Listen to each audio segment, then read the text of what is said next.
Well, let's talk federally. A federal judge's order late today revealed that the FBI agents found 4 sets of top secret documents while searching the home of former President Donald Trump. And some of the documents carried an ultra secret designation.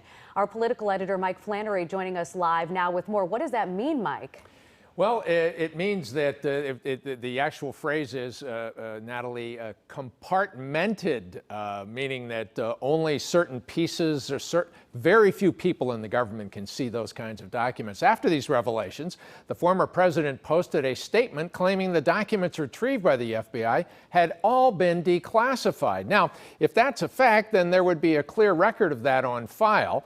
And so far, it hasn't been produced by the former president. Several dozen agents with a search warrant from a federal judge magistrate went through the former president's quarters at Mar-a-Lago in Palm Beach on Monday. A receipt released along with the search warrant late today indicated that among items removed in 20 separate boxes was, strangely enough, information on French President Emmanuel Macron, binders of photographs, and a handwritten note.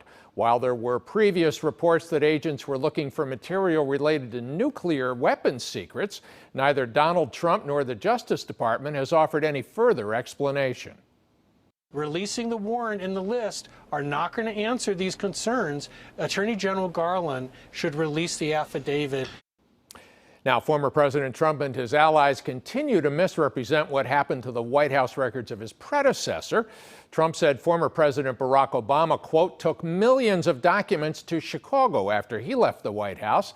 The big difference is those documents are all being kept in a National Archives facility here. Under lock and key, they are maintained by the federal government. The Obama administration's top secret classified documents reside in a special repository in Washington, D.C. I'm political editor Mike Flannery.